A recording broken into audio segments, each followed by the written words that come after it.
வணக்கம் இந்தியா. இன்றைய தினம் தேசிய பங்கு சந்தை ஒரு ஸ்லைட் மூவ்மெண்ட்னு சொல்லலாம். மூன்றாவது நாளாக ஏறி இருக்கிறது. 4.75% அதிகரித்து 26,177.15 முடிவடைந்திருக்கிறது. Advances 1575, declines 1166. மேலும் மிட் அண்ட் ஸ்மால் கேப் பார்த்தோன்னா இன்றைக்கி அட்வான்ஸ் 0.37% அண்ட் மிட் கேப் ஃப்ளாட்டாக முடிவடைந்திருக்கிறது. So selective buying across the segment பார்க்க முடிஞ்சதுன்னு சொல்லலாம். மார்க்கெட் பிரெத்தை பொறுத்தவரை பாசிட்டிவாக இருப்பதை காண முடிந்தது அப்படின்னு எடுத்துக்கலாம். மேலும் சந்தைகளை பொறுத்தவரை நாளை மறுதினம் நமக்கு இந்த கிறிஸ்மஸ் லீவ் இருக்குது. இன்றைய தினம் சந்தைகள் F&O வீக்லி க்ளோசிங் ப்ளஸ் ஒரு மாதிரி பார்ட்டிசிபேஷன் ஆஃப் த இன்ஸ்டிடியூஷன் மற்றும் ரீட்டெயிலும் பார்த்திங்கன்னா கம்மியாக இருப்பதும் ஒரு முக்கிய காரணம் என்று சொல்லலாம். மேலும் துறைகளை பார்க்கும் பொழுது மீடியா இன்றைக்கி டாப் பர்ஃபார்மர்னு சொல்லலாம். அது தவிர metal and engineering products, FMCG இதையெல்லாம் entered in the positive territory.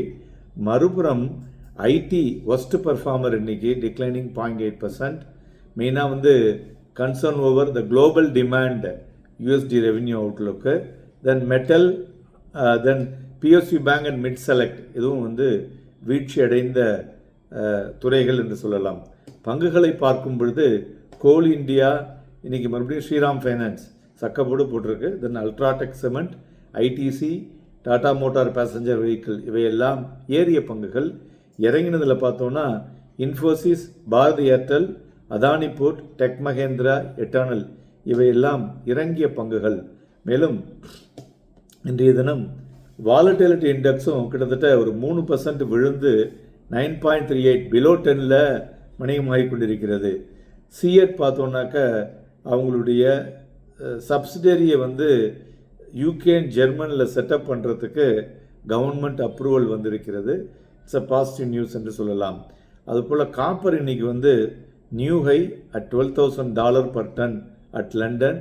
So அதனுடைய பிரதிபலிப்பு நம்மளுடைய இந்திய பங்கு சந்தையில் இருக்கக்கூடிய காப்பர் ஸ்டாக்ஸ்லையும் நம்மளால் பார்க்க முடிஞ்சுது.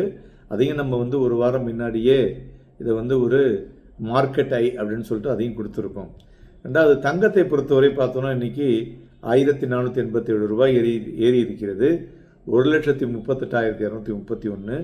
வெள்ளி 2,978 ஏறி 2,15,850லேயும், குரூட் ஆயில் 18 ரூபாய் ஏறி 5,241 வணிகமாகி கொண்டிருக்கிறது. மெயினாக வெள்ளியை பொறுத்தவரை பார்த்தோன்னா இன்றைய தினம் ஒரு நியூ ஹையை டச் பண்ணிடுதுன்னு சொல்லலாம்.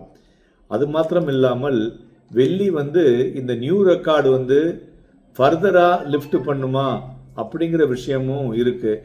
இதுக்கு காரணம் என்ன பார்த்தோன்னாக்க சப்போர்ட்டட் பை ஸ்ட்ராங் இன்வெஸ்டர் டிமாண்டும் இருக்குது அண்ட் சப்ளை சைடு நிறைய சேலஞ்சஸ் இருக்குது. ஸோ அதுவும் ஒரு முக்கிய காரணி என்று சொல்லலாம். மேலும் இயர் ஆன் இயர் பேசிஸில் சில்வர் கிட்டத்தட்ட 138% ஒரு மேசிவ் ரேலியை கொடுத்துருக்கு, அவுட் பர்ஃபார்மிங் கோல்டு.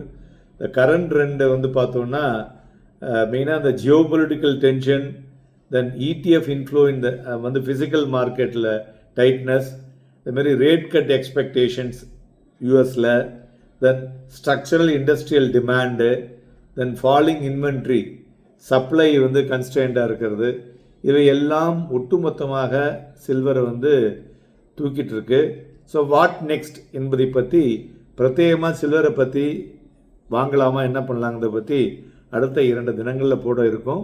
அதில் கவனிச்சுங்க, இன்னும் நிறைய விஷயங்கள் சில்வரை பற்றி கிடைக்கும்.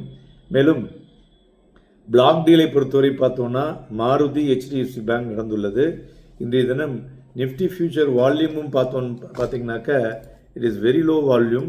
அதுபோல் பேங்க் நிஃப்டி ஃபியூச்சரும் பிலோ ஆவரேஜ் வால்யூம்.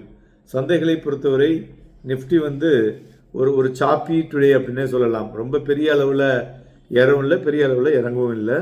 ஸோ 26,226.25ங்கிறது ஒரு ஸ்ட்ராங் லெவலாக இருக்கக்கூடும். இதை கொஞ்சம் நேரம் நின்றுட்டு ஏறினதுன்னா 26,325.80 வரலையும் செல்லக்கூடும்.